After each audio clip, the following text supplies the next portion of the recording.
Hello class 9। आज हम लोग पिछले लेक्चर में जो बेसिक मैथमेटिक्स हम लोगों ने पढ़ रखा था, ठीक है, उसी को आगे बढ़ाना है। उससे पहले मैं एक दो बातें आपको बताना चाहूँगा। अगर किसी के मन में ये आ रहा है कि सर फिजिक्स का क्लास स्टार्ट हुआ और मैथमेटिक्स आपने क्यों पढ़ाना स्टार्ट कर दिया, तो आप प्लीज़ बेफिक्र रहें, क्योंकि ये जो मैथमेटिक्स आप पढ़ रहे हैं ये आपने अभी तक नहीं पढ़ा है, या पढ़ा भी है तो बहुत लिमिटेड अमाउंट में पढ़ा है, या अगर आपको आता भी है तो बस एक बार मैं आपको रिवाइज करवा देना चाहता हूँ, क्योंकि इसका बहुत अच्छा यूज होता है फिजिक्स में। और आपको जैसे ही पहला चैप्टर मिलेगा मोशन, उसी में आप इसको बहुत अच्छे से यूटिलाइज करेंगे, तो ये आपके लिए बहुत ज़रूरी बन पड़ जाता है ना। और जिनको नहीं आता है, जिन बच्चों को नहीं आता, उनके लिए तो ये संजीवनी है, ठीक है। इसके बगैर वो चीज़ फिजिक्स को पढ़ ही नहीं सकते। तो कुछ चीज़ें मैं आपको ज़्यादा टाइम आपका नहीं लूँगा, बस एक दो क्लास और लूँगा, और जिसमें मैं सारा जो जो अप्लाई होने वाला है बेसिक मैथमेटिक्स उसको मैं कोशिश करूँगा कि कंप्लीट कर दूँ, ठीक है। तो आप बने रहें चैनल के साथ, ठीक है, जुड़े रहें और थोड़ा सा धैर्य रख के काम करें। आपको मैं ज़्यादा से ज़्यादा 40 से 42 लेक्चर में पूरा फिजिक्स, 40 लेक्चर में पूरा फिजिक्स कंप्लीट करने की कोशिश करूंगा मैं। तो आप थोड़ा सा धैर्य रखें अभी, ठीक है ना। स्टार्टिंग पीरियड है अभी, आपको थोड़ा सा अगर कुछ लग रहा है तो आप डायरेक्टली कमेंट करें, और मेरे से डायरेक्टली आप कांटेक्ट कर सकते हैं, ठीक है ना, ईमेल के थ्रू या फिर कमेंट के थ्रू, ठीक है ना। जैसे भी आप सोचे तो आप डायरेक्टली कांटेक्ट कर सकते हैं, आपको सारा सॉल्यूशन मिलेगा, है ना। ऐसे आप मत सोचे, थोड़ा सा अपने आप को मोटिवेट रखें, और मोटिवेट रखना जरूरी है, क्योंकि अभी जो टाइम चल रहा है बहुत क्रिटिकल टाइम चल रहा है हम लोगों के लिए, पूरे ह्यूमन बीइंग के लिए। तो आपको अपना काम करते रहना है, ठीक है ना, और अपने काम के साथ साथ इफेक्टिवली करते रहना है। ऐसा नहीं कि बस खाना पूर्ति हो रहा है, अटेंडेंस बनाया जा रहा है, नहीं, इफेक्टिवली करते रहना है और ढंग से करते रहना है। तो ढंग से करने के लिए हर चीज़ को बारीकी से पढ़ना पड़ेगा, ठीक है। आप ऑफलाइन इंटरेक्ट होते हैं जब टीचर्स के साथ, तो शायद वो अलग एक माहौल होता है वहाँ पे, है ना। लेकिन जब आप ऑनलाइन इंटरेक्ट होते हैं तो वहाँ पे थोड़ा सा आपको और ज़्यादा धैर्य का ज़रूरत पड़ता है, और ज़्यादा कंसंट्रेशन का ज़रूरत पड़ता है। तो उसको ज़रूर बना के रखें आप। ऐसा नहीं कि इधर भी थोड़ा सा माइंड चल रहा है, दूसरे साइड में मूवी चल रहा है, कहीं घर में उधर भी माइंड चल रहा है, तो ऐसा ना करें। अगर हो सके तो कान में हेडफोन डाल ले, उसके बाद लेक्चर देखने की कोशिश करें, ताकि और कहीं के दूसरे तरह का इफेक्ट आपके ऊपर नहीं आए, ठीक है ना। और जब भी देखना शुरू करें तो कंप्लीट देखें, ऐसे 2 मिनट देख के कोई फायदा नहीं होने वाला लेक्चर को, ठीक है ना। उससे बढ़िया है कि आप ना देखें, ठीक है। देखिए, अगर आपको पढ़ना हो तो देखें शुरू से और अंत तक देखें, तब जाके आप किसी चीज़ को सीख पाओगे, ठीक है ना। किसी तरह का कोई शॉर्टकट नहीं, ऐसा नहीं कि आप शॉर्टकटली किसी को, ये कोई और चीज़ नहीं है कि आपको बता दिया गया एक शॉर्टकट है, उसी में आपको पूरा फिजिक्स खत्म हो जाएगा। तो अगर आपको जेन्युइनली फिजिक्स को सीखना है, ठीक है, आप चाहते हैं कि नहीं मुझे फिजिक्स सीखना है, पढ़ना नहीं है, पढ़ते तो सब लोग हैं, ठीक है। जो पढ़ने और सीखने में फ़र्क है। पढ़ने का मतलब आपको पढ़ाया जाता है, रटाया जाता है, ठीक है ना। सीखने का मतलब आप खुद से सीखते हैं, और खुद से कब सीखते हैं, जब अपने ब्रेन के ऊपर प्रेशर डालते हैं, माइंड के ऊपर प्रेशर डालते हैं। और माइंड के ऊपर प्रेशर कब डालेंगे, जब आप पूरे चीज़ों को पढ़ेंगे, किताब को सामने रखेंगे, अपने नोट्स बनाएंगे, किताब को नोट्स से मैच करवाएंगे, ठीक है ना। तब आपको जाके पता चलेगा क्या बढ़ा क्या छूटा, है ना, क्या ऐसा सवाल बन पाता है। बुक्स, अलग अलग तरह के बुक्स को रख के उसके बाद उसके सवालों को सॉल्व करने की कोशिश करेंगे, तब जाके आपको पता चलेगा क्या मैं जो पढ़ रहा हूँ वो सही डायरेक्शन में जा रहा है या फिर गलत डायरेक्शन में जा रहा है, या फिर मैं जो पढ़ रहा हूँ क्या वो उतने लेवल तक का है जितना मुझे चाहिए। बात समझ में आ रहा है ना। तो इन सब चीज़ों को ध्यान में रखते हुए आपको मैं इसीलिए फाउंडेशन पढ़ा रहा हूँ। फाउंडेशन का मतलब क्या, थोड़ा सा बेसिक मैथमेटिक्स होगा, थोड़ा सा और चीज़ों को समझने के लिए आपके ब्रेन को सेप अप किया जाएगा, है ना। क्योंकि 8 क्लास तक जो फिजिक्स था वो 9 क्लास के फिजिक्स से बहुत अलग होता है, तो वो ब्रेन को सेप अप करना बहुत ज़रूरी है, ठीक है ना। तो आप थोड़ा सा धैर्य रखें और चीज़ों को समझने की कोशिश करें, और जो भी प्रॉब्लम होता है उसको डिस्कस करें, ठीक है। आज पिछले क्लास में हमने डिस्कस किया था y = mx को, और एक इक्वेशन जो होता था जिसमें 2 वेरिएबल्स होते थे, जिसको बोलते थे लीनियर इक्वेशन ऑफ 2 वेरिएबल, उसको सॉल्व करने का तरीका भी हम लोगों ने पढ़ लिया कि x और y का वैल्यू कैसे निकालते हैं। अगर आपने नहीं पढ़ा तो पिछले लेक्चर पार्ट 1 को जाके देख लें, ठीक है, वहाँ से आप शुरू करें। और अगर आपने पढ़ रखा है तो आज से शुरू करेंगे। पिछले क्लास में हम लोगों ने क्या पढ़ा, लीनियर इक्वेशन ऑफ 2 वेरिएबल, उसको कैसे सॉल्व करते हैं, उसका ग्राफ कैसे प्लॉट करते हैं। जनरली उसका ग्राफ कैसा आया था, स्ट्रेट लाइन आया था। अगर mx रहता था तो straight line passing through origin. जो पढ़ रखे हैं उनको याद आ रहा होगा, और जिन्होंने नहीं पढ़ा वो प्लीज पहले पिछले लेक्चर को जाके पढ़ें। y = mx, तो कहाँ से, straight line passing through origin. और अगर y = mx + c आ रहा था, तब क्या आ रहा था, स्ट्रेट लाइन तो तब भी आएगा एक ग्राफ, लेकिन वो कहाँ से स्टार्ट हो रहा था, पॉजिटिव y एक्सिस से। ध्यान दें, कहाँ से स्टार्ट हो रहा था, पॉजिटिव वाई एक्सिस से, और जब y is equal to m x minus c आ रहा था तब कहाँ से स्टार्ट हो रहा था, निगेटिव वाई एक्सिस से। ये था आपके पास y is equal to m x, है ना, इसका ग्राफ बनाओ तो ये passing through origin y is equal to m x plus c, तो इसका ग्राफ कहाँ से स्टार्ट हो रहा था, पॉजिटिव वाई एक्सिस से। y is equal to m x minus c, तो इसका ग्राफ कहाँ से स्टार्ट हो रहा था, नेगेटिव वाई एक्सिस से। ऐसा बताया था मैंने आपको, ठीक है। तो यहाँ तक हम लोगों ने कर लिया था, अब आगे बढ़ना है और आज हम लोग पढ़ेंगे क्वाड्रेटिक इक्वेशन, ठीक है ना। क्वाड्रेटिक इक्वेशन किसको बोलेंगे, वैसा इक्वेशन जिसका डिग्री, वैसा इक्वेशन है ना जिसका डिग्री कितना होता है, 2 होता है, जिसका डिग्री कितना होता है 2, यानी डिग्री ऑफ इक्वेशन अगर 2 हो जाए तो वैसे इक्वेशन को क्या बोला करेंगे हम लोग, क्वाड्रेटिक इक्वेशन बोला करेंगे, ठीक है। तो हेडिंग बना लीजिए सब लोग, कॉपी किताब निकाल के, क्वाड्रेटिक इक्वेशन। सभी लोग कॉपी पेन जरूर ले लें। क्वाड्रेटिक इक्वेशन, तो सबसे पहला पॉइंट क्या बनेगा इसमें, डिग्री ऑफ इक्वेशन कितना है, डिग्री ऑफ इक्वेशन कितना होना चाहिए, 2 होना चाहिए। तब वैसे इक्वेशन को हम लोग क्या बोला करेंगे, क्वाड्रेटिक इक्वेशन बोला करेंगे। अब क्वाड्रेटिक इक्वेशन में भी क्या होता है, कभी कभार ना आपको इस फॉर्म में दिया रहे y इज इक्वल टू के एक्स स्क्वायर, मान लो ऐसा कुछ है ना, तो देखो x पे पावर कितना है 2 है, और इसका अगर आपको ग्राफ बनाना है, ठीक है, तो सबसे पहले इसको ग्राफ बनाने सीख लेंगे। उसके बाद हम लोग एक तरह का और क्वाड्रेटिक इक्वेशन होता है, quadratic equation of single variable. ये है क्वाड्रेटिक इक्वेशन ऑफ 2 वेरिएबल। इसमें देखो y एक वेरिएबल और एक x वेरिएबल है, ठीक है ना। तो इसको सॉल्व करना तो आसान होता है, इसमें जैसे आपको y का वैल्यू निकालने के लिए बोला जाएगा तो x का वैल्यू कुछ भी जो रहेगा आप पुट करेंगे वो निकाल लेंगे, है ना, क्योंकि एक वेरिएबल तो चाहिए। अच्छा, नहीं तो आपको ये 2 वेरिएबल है तो 2 इक्वेशन आपको चाहिए सॉल्व करने के लिए, आपको पता है कैसे सॉल्व किया जाता है, तो ये 2 वेरिएबल है। अच्छा, अगर ऐसा सबसे पहले हम लोग ग्राफ से ही शुरू करते हैं, है ना, तो ग्राफ कैसे बनाया जाएगा इसका, तो ग्राफ बनाया जाएगा, देखो ये क्वाड्रेटिक इक्वेशन है बाबू, मतलब इसका डिग्री ऑफ इक्वेशन कितना है 2 है। तो ऐसे के ग्राफ बनाने के लिए क्या करोगे, मान लो इसका एक एग्जाम्पल लिया जाता है y is equal to 3x square का सपोज, है ना, तो आप क्या x और y का वैल्यू सबसे पहले नोट आउट करते हो। अगर x का वैल्यू 0 तो y का भी वैल्यू 0, यानी ओरिजिन से शुरू होगा ये ग्राफ, आप साफ साफ कह सकते हैं, क्योंकि पहला पॉइंट कहाँ मिल गया, 0 0 मिल गया।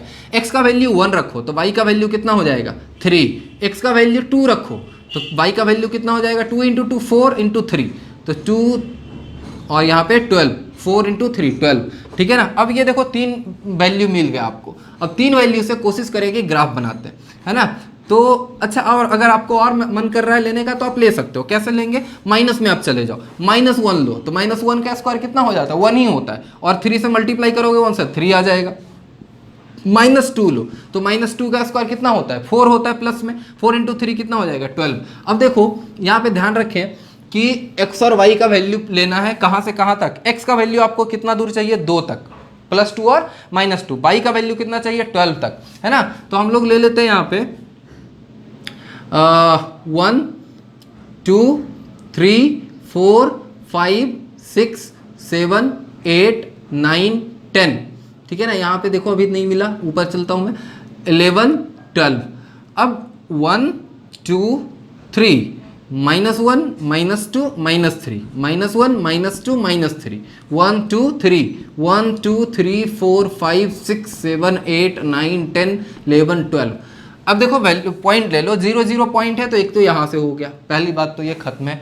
अब 1 और 3 है, x का वैल्यू 1, y का वैल्यू कितना 3, तो x का वैल्यू 1 यहाँ से लो और y का वैल्यू कितना लेना आपको 3 लेना है, ये है ना। तो ये पॉइंट मिला आपको, एक पॉइंट तो मिल गया। दूसरा पॉइंट ढूंढो, 2 और 12 है तो ये 12 यहाँ पे है और 2 कहाँ पे है, यहाँ पे, है ना, तो ये लो 2, ये 2 मिल गया। अब देखो यानी दूसरा पॉइंट ये मिला। अब आ जाओ -1 और 3 पे, तो देखो 3 तो यही है और -1 ये रहा, मतलब ये पॉइंट मिला। उसके बाद 12 देखो ये है और -2 यहाँ पे है ना, ये वाला, तो ये पॉइंट मिल गया आपके पास। तो देखो जो जो पॉइंट है उसको नोट कर लो, एक तो ये पॉइंट है, ये पॉइंट है, ये पॉइंट है, ये पॉइंट है और ये पॉइंट है। अब इसको मिलाना है, स्ट्रेट लाइन से आप नहीं मिला पाओगे, स्ट्रेट लाइन से मिलाओगे देखो ये निकल आएगा, तो ये कर्व लाइन से मिलाना पड़ता है, ठीक है ना। तो ये कर्व लाइन कुछ ऐसा बनता है, कुछ ऐसा बनता है, ये देख, ये ठीक है। मतलब अगर आप इसको रफली बनाने की कोशिश करो ना तो कुछ ऐसा मिलता है कर्व लाइन, ये क्लियर है ना। तो y इज इक्वल टू के एक्स स्क्वायर का ग्राफ कुछ ऐसा, ठीक है, पैराबोला बोलते हैं इसको, पैराबोलिक बनता है ऐसा, है ना, अगर के एक्स स्क्वायर है तब। क्लियर है? ग्राफ बनाने का तरीका पता चला, वही ग्राफ बनाने का तरीका है, आप इसको जरूर बनाएं। ग्राफ पेपर अगर हो सके तो और अच्छी बात है, ठीक है। उसके बाद उसको कर्व लाइन से मिलाने का कोशिश करें, ठीक है। एक और सवाल लेते हैं ऐसा ही, उसके बाद ग्राफ बनाने का कोशिश करते हैं।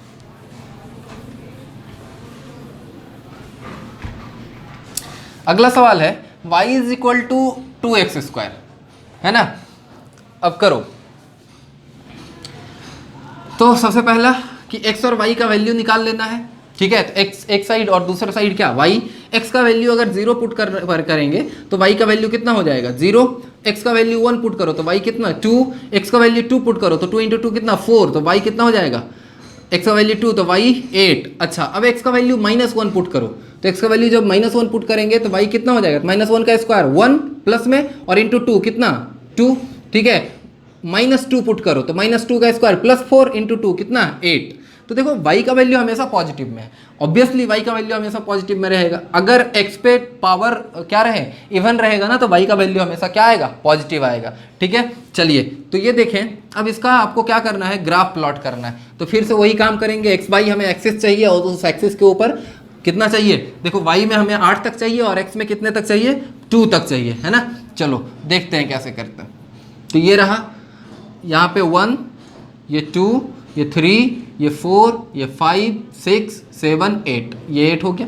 1 2 3 4 5, 1 2 3, -1 है, -2 है, -3 है, 1 है, 2 है, 3 है, 4 है, 5 है, 6 8, 1 2 3 4, है ना। अब आपको देख लो पॉइंट कहाँ कहाँ है, तो 0 0 पहला पॉइंट ये मिल गया, कहीं परेशानी नहीं है। दूसरा पॉइंट है 1 और 2, x बराबर x is equal to 1 y is equal to 2, x is equal to 1 y is equal to 2। तो ये देखो पॉइंट कहाँ मिलेगा, यहाँ पे मिलेगा, है ना। तो दूसरा पॉइंट ये हो गया। तीसरा पॉइंट देखो 2 है और 8 है, ठीक है। तो 8 किसका है, y का, और 2 किसका है, x का। तो ये लो 2 हो गया और 8 हो गया, तो तीसरा पॉइंट ये मिल गया। चौथा पॉइंट पे आ जाओ, -1 और 2 है, तो y का वैल्यू 2 और x का वैल्यू कितना है, -1, तो x का वैल्यू हो गया ये -1। अब इसके बाद क्या करेंगे, ये -2 है और ये 8 है, तो -2 है और ये 8 तो यहाँ पे है ना, तो -2 यहाँ पे है, ये लो पॉइंट मिल गया आपको। अब क्या करोगे, इसको कर्व लाइन से मिलाना है, कर्व लाइन से ऐसा, ठीक है। ये ऐसा बना ग्राफ। तो देखो फिर से क्या है, नेचर सेम है, नेचर क्या है, सेम है, ठीक है। तो ऐसे हम लोग प्लॉट किया करते हैं ग्राफ को, ठीक। अब आगे बढ़ते हैं, इसके स्लोप को देखते हैं हम लोग। ये जो ग्राफ मैंने बनाया इसको भी आप लोग नोट कर लेंगे, ठीक है, पॉज करके स्क्रीन को। उसके बाद अब देखिए इसके स्लोप को देखते हैं। सबसे पहले आप स्लोप के बारे में जानते क्या हो, स्लोप बराबर क्या होता है, y/x। सीधा आप मान लो किसी भी पॉइंट पे आपको स्लोप निकालना है तो क्या है, y/x। तो यहाँ पे ऐसे करके हम लोग स्लोप निकाला करते हैं, ठीक है। अब देखो ये जो ग्राफ होता है क्वाड्रेटिक इक्वेशन का, कुछ ऐसा होता है, ऐसा होता है कुछ, है ना। अच्छा, इस ग्राफ में आपको क्या दिख रहा है, इस ग्राफ में दिख रहा होगा कि यहाँ जो वैल्यू है, ठीक है, x का, x बढ़ने के साथ साथ तो y भी क्या हो रहा है, इंक्रीज हो रहा है। किधर, इससे राइट साइड में। और इधर जैसे जैसे x बढ़ते जा रहा है, ठीक है, वैसे वैसे y क्या होते जा रहा है, घटते जा रहा है।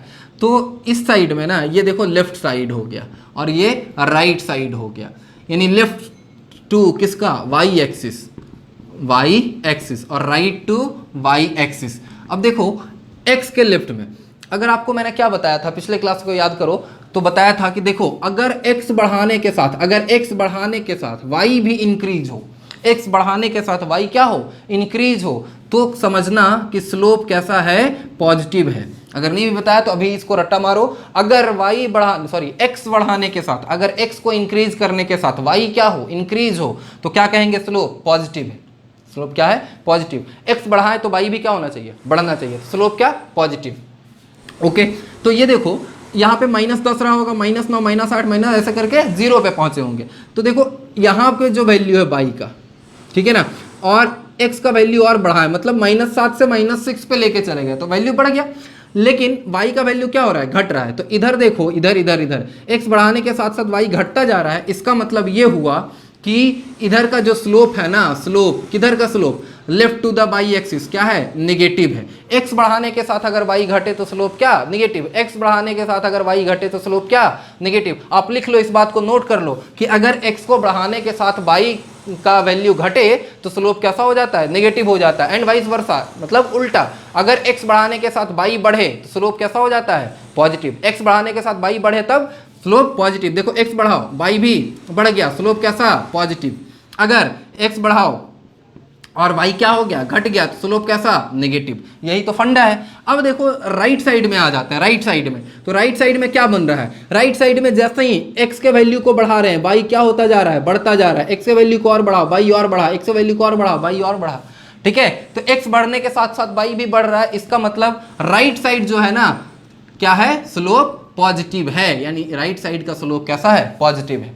अब स्लोप तो पॉजिटिव है सर, इधर निगेटिव इधर पॉजिटिव, लेकिन क्या ये कांस्टेंट स्लोप है, तो कहेंगे कांस्टेंट स्लोप नहीं है। कांस्टेंट स्लोप किस में होता है, कांस्टेंट स्लोप होता है स्ट्रेट लाइन ग्राफ में। ये कर्व लाइन है, तो कर्व लाइन धीरे धीरे देखो बाई की तरफ पैरेलल होने का कोशिश कर रहा है। देखो यहाँ पे स्लोप जीरो, यहाँ पे स्लोप क्या, जीरो, लेकिन जैसे जैसे ज्यो ज्यो ये ऊपर की तरफ जा रहा है तो वाई के पैरेलल होने का कोशिश कर रहा है। देखो लाइन को ध्यान से देखो, इसको जैसे जैसे ये ऊपर जा रहा है तो या तो x को परपेंडिकुलर या तो y के पैरेलल होने का कोशिश कर रहा है। तो जब y के पैरेलल होने का कोई कोशिश करे तो स्लोप इंक्रीज कर रहा है। याद रखें, ये सब टिक्स एंड ट्रिक्स है, ठीक है, इसको ध्यान में रखने की कोशिश करें। स्लोप इंक्रीज कैसे करता है, अगर y के पैरेलल होने का कोशिश करे तो स्लोप क्या हो रहा है, इंक्रीज हो रहा है। अगर y के पैरेलल होने का कोशिश करे तो स्लोप इंक्रीज हो रहा है, और अगर x के पैरेलल होने का कोशिश करे तो क्या हो रहा है, स्लोप डिक्रीज कर रहा है। क्लियर। अगर y के पैरेलल होने का कोशिश करेगा तो सबको हिंदी में आप नोट करते जाएं कि y के अगर पैरेलल होने का कोशिश करे तो स्लोप क्या, इंक्रीज, और y के x के पैरेलल होने का कोशिश करे तो स्लोप डिक्रीज। x के पैरेलल होने का कोशिश करे तो स्लोप डिक्रीज, और y के पैरेलल होने का कोशिश करेगा तो स्लोप इंक्रीज। बस इतना सा फंडा है। तो इसमें आप देखो ऐसा हो रहा है, यानी ये क्या कर रहा है, स्लोप इंक्रीज कर रहा है, ठीक है। अच्छा, डिक्रीज करने वाला कैसा ग्राफ होगा, तो डिक्रीज करने वाला ग्राफ कुछ नहीं, देखो अभी मैं क्वाड्रेटिक में ही बनाता हूँ जिसमें आपको डिक्रीज होता हुआ दिखेगा। जैसे अभी आपने क्या पढ़ा, y इज इक्वल टू के एक्स स्क्वायर का ग्राफ पढ़ा, ऐसा भी तो हो सकता है x इज इक्वल टू के वाई स्क्वायर, बिल्कुल हो सकता है। मतलब कि x इज इक्वल टू लिखा रहे 3 इंटू वाई का स्क्वायर, चलो ये लो, या y का स्क्वायर सीधा कर दो, x is equal to y का स्क्वायर। तो आप क्या करोगे, x और y का वैल्यू निकालोगे, x y का वैल्यू 0 रखो, x भी 0 हो जाएगा, y का 1 y का 1 रखो, x भी 1 हो जाएगा, y 2 रखो, x 4 हो जाएगा, y माइनस 1 रखो, x 1 हो जाएगा, है ना। y का वैल्यू माइनस 1 रखेंगे तो माइनस 1 का whole square is equal to कितना हो जाएगा, +1।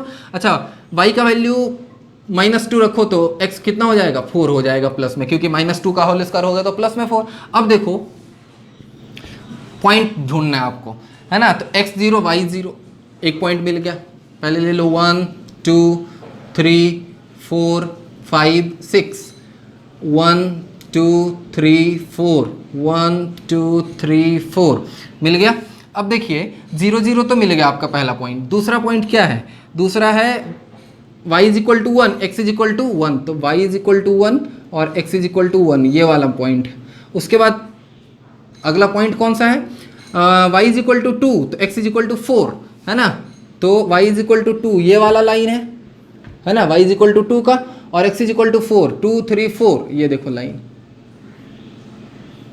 है ना। तो ये पॉइंट मिला।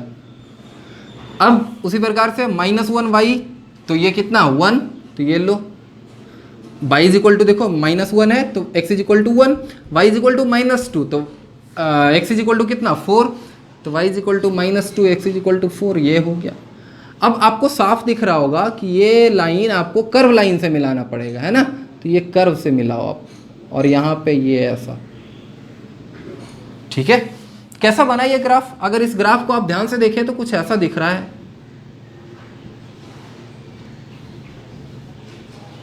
ये लो, यही ग्राफ है ना। तो ये ग्राफ बन रहा है, इससे आपको क्या पता चलता है, ये देखो x एक्सिस है, ये वाला क्या है, y एक्सिस है।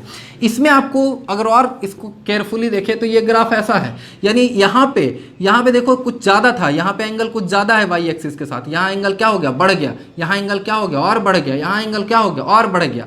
ठीक है। तो इसका मतलब ये क्या होने का कोशिश कर रहा है, पैरेलल होने का कोशिश कर रहा है। किसके पैरेलल होने की कोशिश कर रहा है, एक्स के पैरेलल होने का कोशिश कर रहा है। इसका मतलब इसमें स्लोप क्या हो रहा है, डिक्रीज हो रहा है। क्लियर है ना, इसमें स्लोप क्या हो रहा है, डिक्रीज हो रहा है। और अगर ऐसा होता तो स्लोप क्या होता, इंक्रीज। तो याद रखें कब स्लोप इंक्रीज और कब स्लोप डिक्रीज। ठीक है, आपको आइडिया फिर से मिलेगा। अगर ये पूछा जाए, सब लोग बोलेंगे क्या है ये, स्लोप इंक्रीज की डिक्रीज, ये इंक्रीज वाला स्लोप है। कैसे, क्योंकि एक्स के साथ एंगल क्या होते जा रहा है, बढ़ते जा रहा है। देखो देख लो हर जगह पे देख लो, एंगल क्या होते जा रहा है, बढ़ते जा रहा है। एक्स के साथ अगर एंगल बढ़े ना तो सीधा कह देना कि स्लोप क्या हो रहा है, इंक्रीज हो रहा है। फिर से यहाँ पे देखो ये वाला एंगल, यहाँ पे पैरेलल बनाओ ये वाला एंगल, पैरेलल बनाओ ये वाला एंगल, पैरेलल बनाओ ये वाला एंगल, क्या चेंज हुआ एंगल। अगर यहाँ पे थीटा कम है तो यहाँ थोड़ा थीटा ज़्यादा, यहाँ और ज़्यादा, यहाँ और एंगल ज़्यादा, एंगल धीरे धीरे बढ़ते जा रहा है। तो जब एक्स एक्सिस के साथ, पॉजिटिव एक्स एक्सिस के साथ एंटी क्लॉकवाइज डायरेक्शन में, पॉजिटिव एक्स एक्सिस के साथ एंटी क्लॉक, ये देखो एंटी क्लॉक है, एंटी घड़ी की उल्टी दिशा वाले डायरेक्शन में अगर एंगल बढ़े, अगर एंगल क्या हो, बढ़े, तो स्लोप क्या होगा, बढ़ेगा। और कहाँ तक बढ़े, 0 से 90 तक। क्लियर। या फिर जो पहला मेथड आपको बताया कि अगर एक्स बढ़ने के साथ, ठीक है, बाई बढ़े और पर पैरेलल होने का कोशिश करे, किसके, बाई के पैरेलल होने का कोशिश करे, तो स्लोप क्या होते जाता है, इंक्रीज होते जाता है। तो दो मेथड है पहचानने का, क्या, या तो पैरेलल होने का कोशिश करे, पैरेलल टू बाई एक्सिस, है ना, try to being parallel to y axis, ठीक है, तब भी क्या होता है, स्लोप इंक्रीज। और क्या होता है, अगर angle from positive by x axis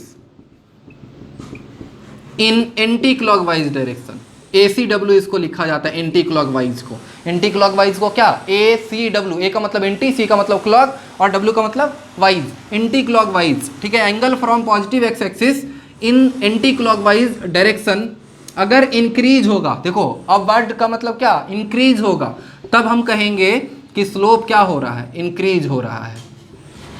slope क्या हो रहा है, इंक्रीज हो रहा है। ठीक है, इसको अच्छे से नोट करेंगे इस पॉइंट, इन दोनों पॉइंट्स को। अब देखो इसका उल्टा वाला पॉइंट लिख रहे हैं, इनवर्स वाला।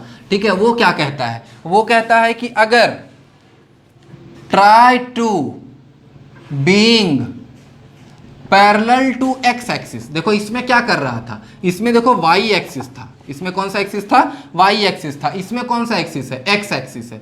तो अगर पैरेलल होने का कोशिश कर रहा है एक्स एक्सिस के, ठीक है, तब जो स्लोप होता है वो डिक्रीज हो रहा है, और स्लोप डिक्रीज हो रहा है। और दूसरा मेथड क्या होगा, अगर angle from positive x axis in anti clockwise direction, anti clockwise direction, ठीक है, घटे, एंटी क्लॉकवाइज डायरेक्शन में एंगल घटे। जैसे देखो आपको बता रहा हूं मैं, एक एंगल ये है, एक ये है, एक ये है, बताओ ये एंटी क्लॉकवाइज डायरेक्शन में एंगल, ये भी एंटी क्लॉकवाइज डायरेक्शन में एंगल, ये भी एंटी क्लॉकवाइज डायरेक्शन में एंगल। तो ये वाला थीटा है छोटा, ये थोड़ा बड़ा और ये और बड़ा, तो एंगल क्या होता गया है, बढ़ता गया। जब एंगल बढ़ा है तो स्लोप भी क्या हो जाता है, बढ़ जाता है। ठीक है, अच्छा अगर यही एंगल घटा है तो स्लोप भी क्या हो जाएगा, घट जाएगा। तो स्लोप क्या होता है, घट जाता है। क्लियर हो गया। तो कब स्लोप बढ़ेगा कब स्लोप घटेगा ये आपको पता चल जाएगा। अब बताओ, आपसे पूछा जाएगा, अगर नोट कर लेना सब लोग अच्छे से, अगर इसमें से पूछा जाए स्लोप क्या हो रहा है, इंक्रीज की डिक्रीज, तो स्लोप तो सर पहला बात तो ये पॉजिटिव स्लोप है, बिल्कुल है। अच्छा इंक्रीज हो रहा है कि डिक्रीज, तो यहाँ एंगल चेक करेंगे, यहाँ एंगल चेक करेंगे, यहाँ एंगल चेक करेंगे, यहाँ एंगल चेक करेंगे, देख रहे हैं सर एंगल बढ़ता जा रहा है, एंगल बढ़ता जा रहा है, यानी स्लोप क्या हो रहा है, इंक्रीज हो रहा है। ये लो स्लोप इंक्रीज हो रहा है। या फिर और दूसरा तरीका क्या है, ये सर कोशिश कर रहा है पैरेलल होने का बाई एक्सिस से, इसलिए स्लोप क्या हो रहा है, बढ़ रहा है इसके बेसिस पे। अब इसी का उल्टा कर दो, इसी का उल्टा ये है, देखो इसमें स्लोप क्या हो रहा है, धीरे धीरे घट रहा है। क्यों, क्योंकि ये पैरेलल होने की कोशिश कर रहा है किसके, एक्स एक्सिस के, तो स्लोप घट रहा है। तो आपको पता चल गया कि बनाते कैसे हैं पहले नंबर ग्राफ हम लोग, इसका क्वाड्रेटिक इक्वेशन का ये हमें पता चला, उसके बाद इसके स्लोप को कैसे चेक कर सकते हैं। ठीक है, अच्छा अब देखो इसी क्वाड्रेटिक इक्वेशन में थोड़ा और अगर इक्वेशन रहे ऐसे, y is equal to minus के एक्स स्क्वायर, ठीक है, तो देखो पॉजिटिव था तो ऊपर गया था, अगर y इज इक्वल टू के एक्स स्क्वायर था, के क्या है यहाँ पे कांस्टेंट है, ध्यान रखेंगे।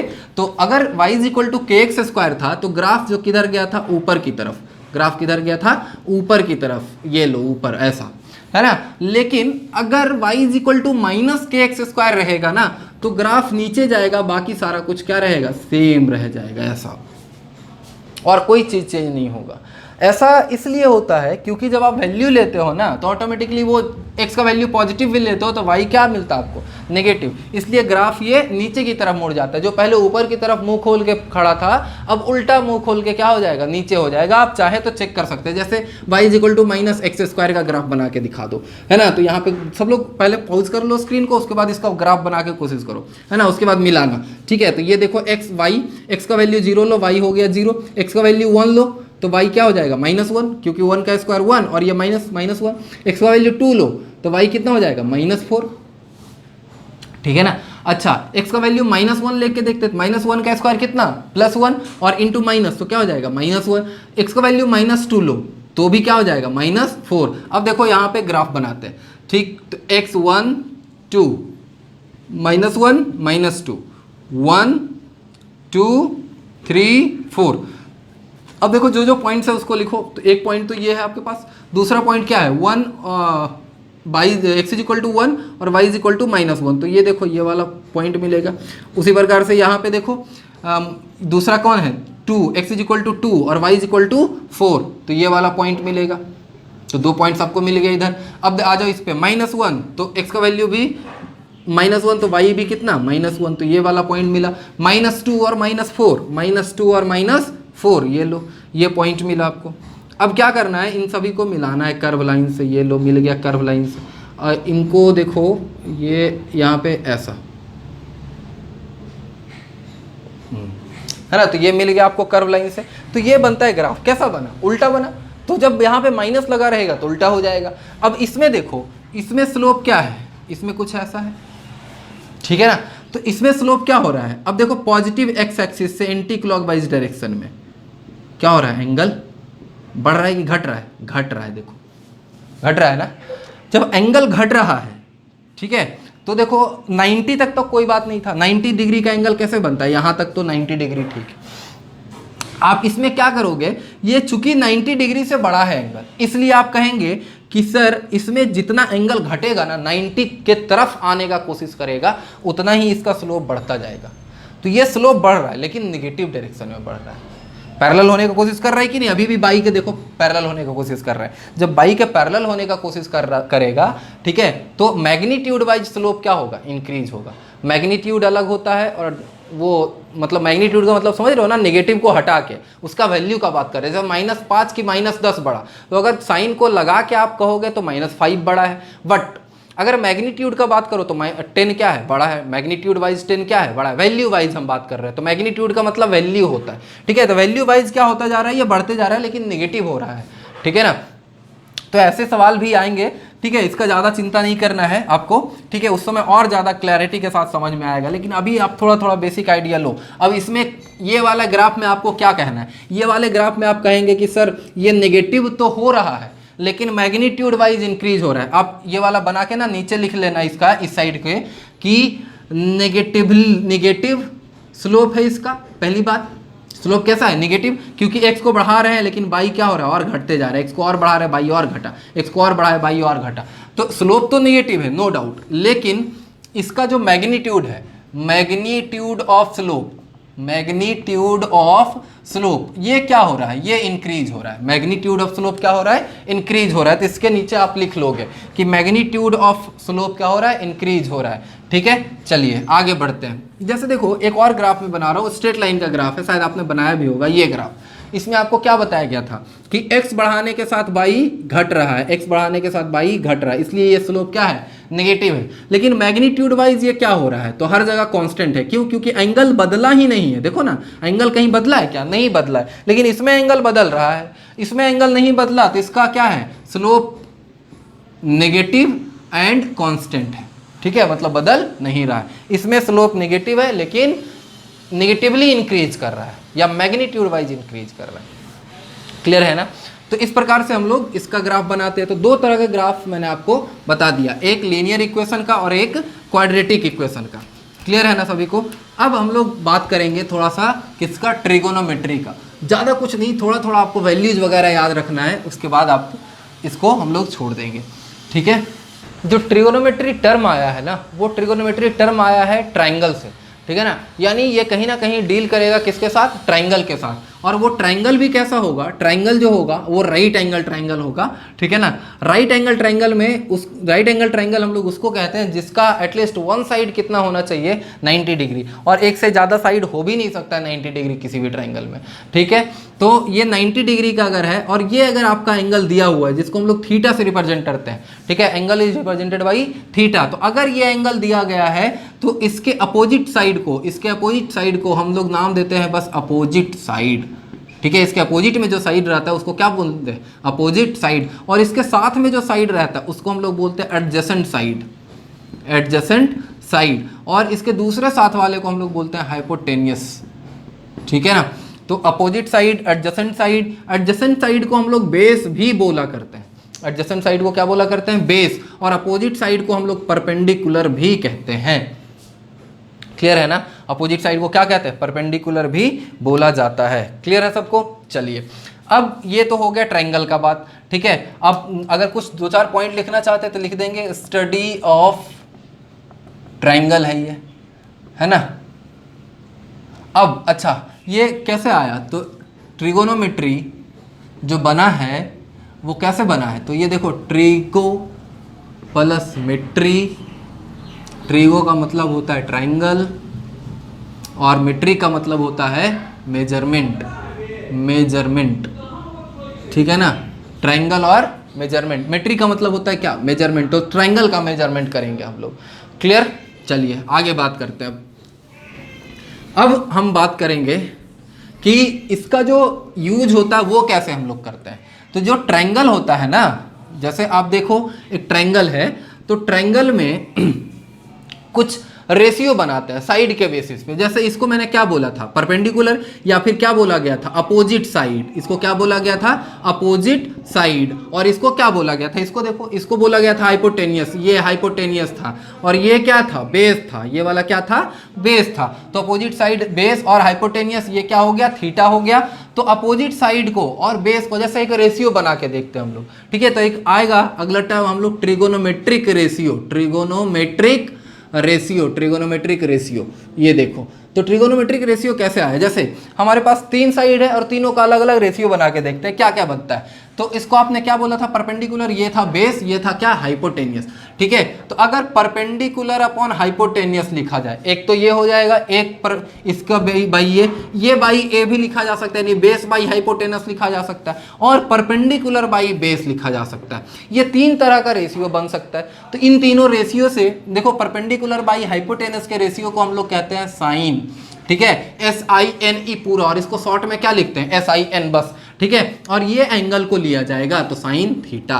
अच्छा, बेस अपॉन हाइपोटेनस को क्या बोलते हैं, कॉस, इसको बोलते हैं कोसाइन, क्या बोलते हैं, कोसाइन, लेकिन शॉर्ट में क्या लिखेंगे, कॉस, और ये वाला एंगल थीटा, ठीक है। परपेंडिकुलर अपॉन बेस क्या कहलाएगा, टेन, ठीक है। इसका पूरा नाम होता है टेंजेंट, तो ये क्या हो जाएगा, टेन थीटा। क्लियर है ना। तो ये देखो 3 ट्रिगोनोमेट्रिक रेशियो है। The ratio of perpendicular and hypotenuse is called sine theta, the ratio of base and hypotenuse is called cos, and the ratio of perpendicular and base is equal to tan. अब इन्हीं तीनों का inverse भी कुछ होता है, ठीक है। जैसे हाइपोटेनस और परपेंडिकुलर रेशियो तो ऐसे भी बन सकता था, बिल्कुल बनाया जा सकता है। तो हाइपोटेनस बाई परपेंडिकुलर कर दिया जाए तो वो बदल जाता है कॉसेक में, किस में बदल जाता है, कॉसेक थीटा। अच्छा, वैसे ही इसका भी उल्टा करो तो h बाई बेस लिखा जा सकता है, यानी हाइपोटेनस बाई बेस लिखा जा सकता है। तो हाइपोटेनस बाई बेस को हम लोग क्या कहते हैं, सेक बोलते हैं, सेक थीटा, ठीक है। अच्छा, उसी प्रकार से बेस अपॉन परपेंडिकुलर हो सकता है, तो बेस अपॉन परपेंडिकुलर बराबर होता है कॉट थीटा। अब यहां से आपको क्या पता चल रहा है कि साइन का इनवर्स कौन होता है, कॉसेक। कैसे, तो देखो अगर परपेंडिकुलर अपॉन हाइपोटेनस है तो इसको हम क्या कर रहे हैं, साइन थीटा कह रहे हैं, ठीक है ना। अब इसको हम कह दे कि 1 बाई परपेंडिकुलर अपॉन हाइपोटेनस बराबर क्या हो जाएगा, 1 बाई साइन थीटा, यानी दिस इंप्लाइज, हम इसको अगर और सॉल्व करेंगे तो 1 बाई 1 वन को लिख सकते हैं ना 1/1, और p/h ऊपर चला जाएगा तो h/p हो जाएगा, ऊपर जाएगा तो उल्टा हो जाता है h/p हो जाएगा, इज इक्वल टू 1/sin θ हो गया, है ना। और h/p का फॉर्मूला आप क्या जानते हो, cosec थीटा, तो आप क्या लिखोगे यहाँ पे, cosec थीटा बराबर 1/sin θ, ठीक है। यानी कॉसेक का कौन होता है, इनवर्स होता है कौन, साइन। इनवर्स का मतलब समझ रहे हो ना, रेसिप्रोकल। इनवर्स का मतलब क्या, रेसिप्रोकल। तो जैसे देखो साइन का रेसिप्रोकल कॉसेक, कॉस का रेसिप्रोकल सेक, टैन का रेसिप्रोकल कॉट। क्लियर हुआ, ठीक है। और ये किस में काम आता है, अपना इसी ट्रिगोनोमेट्री में काम आता है। तो सबसे पहला और नया बिल्कुल फ्रेश फार्मूला मिल गया आपको, जैसे नोट किया हुआ है वैसे नोट कर लेंगे। और ये वाला जो एक डेराइव करके मैंने बताया है, इसको भी आप नोट करेंगे और सभी को डेराइव करने का कोशिश करेंगे और इस फॉर्मूले को याद करेंगे। क्लियर है सभी को, नोट कर लो पॉज करके स्क्रीन को, आगे बढ़ते हैं।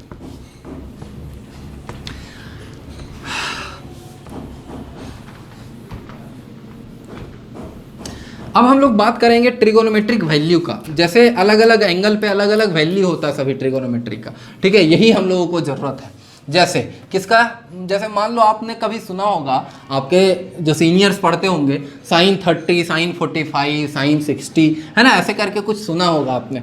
तो वो चीज़ जो है ना वो यहीं से आता है, इसी ट्रिगोनोमेट्रिक रेशियो का वैल्यूज हम लोग पता कर रहे होते हैं एक्चुअली, ठीक। तो देखो यहाँ से हम लोग क्या लेंगे, इधर एंगल लिया करेंगे, एंगल, है ना, और एक साइड क्या ले लेंगे, सब ट्रिगोनोमेट्रिक रेशियो। जैसे ये है हमारे पास साइन थीटा, ये है हमारे पास कॉस थीटा, ये है हमारे पास टैन थीटा, ये यहाँ पे क्या है कॉसेक थीटा,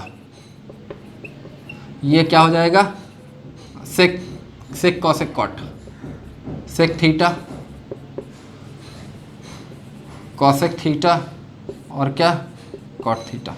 चलो अब यहाँ से क्या करो, अगर ये 0 डिग्री है, ये कितना है 30 डिग्री है, 37 डिग्री है, 53 डिग्री है और 60 डिग्री है ना, 90 डिग्री है, ठीक है ना। 45 एक छूट गया, 45 डिग्री है और यहाँ पे 53 डिग्री है और ये 60 डिग्री है और ये कितना 90 डिग्री है, ठीक है ना। इतना वैल्यू हम लोगों को जानना होगा। जैसे हम बात करें अगर साइन 0, तो इसमें लिखेंगे ना तो साइन 0 का वैल्यू लिखेंगे इसमें। तो साइन 0 देखो, साइन थीटा और थीटा की जगह पे अब कितना आ गया 0, तो साइन 0 का वैल्यू होता है 0। ये आपको रटना है, ठीक है ना। कैसे रटना है मैं आपको बताने वाला हूँ, आप बस धीरज रख के देखते जाए। साइन 0 का वैल्यू कितना 0, साइन 30 का होता है 1/2, साइन 37 का होता है 3/5, साइन 45 का होता है 1/√2, ठीक है। साइन 53 का होता है कितना होगा 4/5 और साइन 60 का होता है √3/2 और साइन 90 होता है 1। आपको ये चीज़ अगर याद हो गया तो कॉस में क्या करो, इधर से शुरू कर दो उल्टे साइड से। तो देखो कॉस 90 का जितना उतना ही कॉस 0 का होगा 1, कॉस 60 का जितना उतना ही कॉस 30 का होगा तो √3/2। देखो cos 53 का जितना उतना 37 का होगा तो 4/5। उल्टा से लिखना शुरू कर दो, देखो 1/√2, ये कितना 3/5, उसके बाद कितना 1/2, उसके बाद कितना 0, बस हो गया, ठीक है ना। अब अगर साइन आपको आता है तो कॉस आ गया, और साइन और कॉस दोनों आता है तो टैन आ जाएगा। क्यों, क्योंकि पता है क्या होता है, साइन टैन थीटा का एक और फार्मूला होता है, जो आपने ऊपर फार्मूला लिखा वहाँ पे एक और फार्मूला लिख लेना कि जैसे टैन थीटा बराबर क्या होता है sign theta by cos theta, ठीक है। अभी लिखो इसको, नहीं मत लिखना इसको अभी, और मैं आगे इसको सारा कुछ को लिख दूंगा, ठीक है। तो साइन थीटा बराबर क्या होता है, सॉरी टैन थीटा बराबर sine theta by cos theta, tan theta is equal to sine theta by cos theta. देखो साइन बाई कॉस, अगर टैन 0 तो साइन 0 बाई कॉस 0। अच्छा साइन 0 बाई कॉस 0 होगा तो देखो लिखते हैं टैन 0 डिग्री बराबर साइन 0 बाई कॉस 0, और साइन 0 का वैल्यू यहाँ से देखो कितना 0 और कॉस 0 का वैल्यू कितना 1, तो 1 बराबर कितना हो जाएगी 0। तो देखो यहाँ से बटा करते जाएंगे, यहाँ से डिवाइड करते जाएंगे, 0/1 कितना 0, 1/2 डिवाइडेड बाई √3/2, 1/2 डिवाइडेड बाई √3/2। तो देखो 2 से 2 कैंसिल हो जाएगा तो क्या बच जाएगा 1/√3 कि √3। देखो फिर से करके देखते हैं, 1/2 होल डिवाइडेड बाई √3/2। तो क्या करोगे 1/2, 2 ऊपर चला जाएगा, √3 नीचे आएगा, 2 से 2 कैंसिल तो 1/√3, 3/5 तो फिर 4 से 5 से 5 कैंसिल हो जाएगा तो क्या बचेगा 3/4, 1/√2 कैंसिल हो जाएगा 1 हो जाएगा, 4/5 5 से 5 कैंसिल हो जाएगा 4/3 बच जाएगा, √3/2 और 1/2 देखो 2 से 2 कैंसिल हो जाएगा √3 बच जाएगा, 1/0 पता है क्या होता है, इन्फानाइट होता है, 1/0 नंबर ही कोई नहीं है, डिफाइन ही नहीं है, इसलिए उसको हम अनडिफाइन कहते हैं, ठीक है। सेक 0, सेक जो होता है ना, अब देखो सबका इन्वर्स लिखना जरूरी है, एक बार आप समझना, जैसे अब मैंने आपको भी थोड़ा देर पहले बताया था कि जो साइन थीटा होता है ना वो 1/कॉसेक के बराबर होता है, बताया था ना, 1/कॉसेक थीटा के बराबर, इसको मैंने प्रूफ भी किया था। वैसे ही कॉस थीटा जो होता है ना वो 1/सेक थीटा के बराबर होता है, ठीक है ना। वैसे ही जो कॉट थीटा होता है ना वो किसके बराबर होता है, 1/tan थीटा के बराबर होता है, या फिर इसका उल्टा भी कह दो, उल्टा क्या कह सकते हो कि कॉसेक थीटा बराबर 1/साइन थीटा, क्रॉस मल्टीप्लाई कर दिया, इसको इधर लेके चला गया, ठीक है। तो कॉसेक थीटा बराबर 1/ क्या हो जाएगा, साइन थीटा। उसी प्रकार से सेक थीटा बराबर क्या हो जाएगा, 1/कॉस थीटा, देखो सेक को इधर लेके जाओ, ये उधर चला जाएगा। अच्छा, उसी प्रकार से tan थीटा, सॉरी यहाँ tan लिख दो, tan थीटा बराबर क्या होता है, 1/कॉट थीटा, तो tan थीटा बराबर यहाँ पे कॉट थीटा बराबर क्या लिखा जाएगा, कॉट थीटा बराबर लिखा जाएगा 1/tan थीटा। अब देखो अगर आप साइन का, कॉस का और tan तीनों का वैल्यू जानते हो तो कॉसेक, सेक और कॉट का भी जान जाओगे। कैसे, अब देखो अगर आपको सेक का देखना है तो सेक को क्या करना है, 1/कॉस, तो 1/कॉस करना है, यानी इसको रेसिप्रोकल बना देना है, जितना भी वैल्यू है ना उसको रेसिप्रोकेट कर दो, रेसिप्रोकेट मतलब बटा में कर दो, 1/, है ना, तो 1/1 कितना 1। अब सेक कितना 30 डिग्री, सेक 30 डिग्री बराबर 1/cos 30 डिग्री, 1/cos 30 का वैल्यू कितना है, तो √3/2 है, तो 1/√3/2, तो 2 ऊपर चला जाएगा तो 2/√3 हो जाएगा, ये देखो। वैसे ही 1/cos 37 बराबर क्या हो जाएगा, 1/cos 37, और 1/cos 37 का वैल्यू कितना 3/5, तो 1/3/5 यानी 5 क्या हो जाएगा, ऊपर चला जाएगा और 3 नीचे आ जाएगा। समझ रहे हो ना बात को, आप नहीं हो तो इसको सॉल्व करके ऐसे वैल्यू रख के देखते जाओ। उसी प्रकार से सेक थीटा बराबर यानी सेक 45 डिग्री बराबर 1/cos 45 होगा, सेक 45 बराबर 1/cos 45 होगा, तो 1/cos 45, 1/cos 45 का वैल्यू कितना 1/√2, तो 1/1/√2 है ना, इसको जब सॉल्व करोगे तो कितना आ जाएगा √2, ठीक। उसी प्रकार से यहाँ पे आ जाओ तो 1/cos 53 डिग्री बराबर सेक 53 डिग्री, है ना, तो 1/cos 53 का वैल्यू कितना 3/5, तो 1/3/5 बराबर कितना हो जाएगा 5/3, ठीक है ना। वैसे ही उल्टा करते जाओ तो 2/1 यानी 2, और यहाँ 1/0 करोगे, है ना, 1/0 करोगे तो कितना हो जाएगा इनफाइनाइट, 1/0 अभी मैंने आपको क्या बताया था इनफाइनाइट, तो 1/0 हो गया इनफाइनाइट। अब कॉसेक का बारी आया, तो कॉसेक किसका रेसिप्रोकल है, साइन का, तो 1/0 इनफाइनाइट, 1/1/2 2, 1/3/5 तो 5/3, 1/1/√2 तो √2, ठीक है ना, 1/4/5 तो 5/4, ठीक है ना, 1/√3/2 तो 2/√3, 1/1 तो 1, ऐसे कर देंगे। उसके बाद कॉट का आता है, कॉट किसके रेसिप्रोकल होगा, tan का, तो tan यहाँ पे 1/0 करेंगे तो इनफाइनाइट, है ना, और 1/√3 करेंगे, 1/1/√3 तो √3, 1/3/4 तो 4/3, यहाँ पे 1/1 1 हो जाएगा, 3/4 हो जाएगा, उल्टा करते जाओ बस, 1/√3 हो जाएगा, है ना। यहाँ पे 1/इनफाइनाइट 0 के बराबर होता है, याद रखेंगे 1/इनफाइनाइट किसके बराबर होता है, 0 के बराबर। कैसे कैसे देखो, 1/इनफाइनाइट बराबर 0, 0 को इधर लेके जाओ, इनफाइनाइट को उधर लेके जाओ, तो इनफाइनाइट बराबर 1/0, 1/इनफाइनाइट 0 के बराबर, ठीक है, ओके। तो ये कुछ वैल्यू है, इसको आप याद करेंगे, ठीक है ना, सबके वैल्यू को जब याद करेंगे तब आपको क्लियर हो जाएगा, ठीक है। अच्छा, अब अगर आप इतना जान गए, ठीक है, तो इतना में आपका काम हो जाएगा, ठीक है। इस तरह से हम लोग का ये जो बेसिक मैथमेटिक्स का छोटा सा सेगमेंट था जिसमें ग्राफ इंपॉर्टेंट था और ये इंपॉर्टेंट है, ग्राफ को अब बार बार बनाने की कोशिश करेंगे, ग्राफ पेपर पे ज़्यादा से ज़्यादा क्वेश्चन सॉल्व करने की कोशिश करेंगे ताकि आपका हाथ फ्री हो जाए। उसके बाद आप डायरेक्टली याद रखेंगे कि कैसे इक्वेशन के लिए कैसा ग्राफ बनाया जाता है, ठीक है ना। और उसके बेसिस पे हम लोग फिर आगे अगले क्लास में बात किया करेंगे, ठीक है। और अगले क्लास में हम लोग का शुरू होगा मेजरमेंट, ठीक है, यानी फिजिक्स का थोड़ा सा बेसिक कॉन्सेप्ट लेंगे और मेजरमेंट, ठीक है, उसमें कुछ ये सिस्टम ऑफ यूनिट का बात करेंगे, जैसे एसआई होता है, सीजीएस होता है, किसका क्या यूनिट होता है, ठीक है। तो stay tune with result origin. अगर अच्छा लग रहा है तो शेयर सब्सक्राइब भी करें, अपने दोस्तों को बताएं, ठीक है। और पढ़ाई अच्छे से करते रहें, कंटिन्यूअसली पढ़ते रहें, ठीक है ना। और बुक्स आप जरूर रखेंगे। हम लोग न्यूमेरिकल जो सॉल्व करेंगे वो यहाँ का भी न्यूमेरिकल होगा, आप अपने तरफ से भी कोई भी बुक रख सकते हैं। और यहाँ पे बहुत सारे न्यूमेरिकल को सॉल्व करने को मिलेगा, है ना। बहुत सारा न्यूमेरिकल यहाँ पे दिया जाएगा जिससे आप सॉल्व कर पाएंगे, ठीक है। नहीं सॉल्व कर पाएंगे तो वो मैं भी आपको दोबारा सॉल्व करके बताऊँगा, ठीक है। चलो, तो इन सब बातों के साथ आज का क्लास यहीं पर ख़त्म करते हैं। Thank you very much for giving me time and love and hope so कि आप आगे भी ऐसे चमकते रहें, खूब पढ़ते रहें। Thank you very much.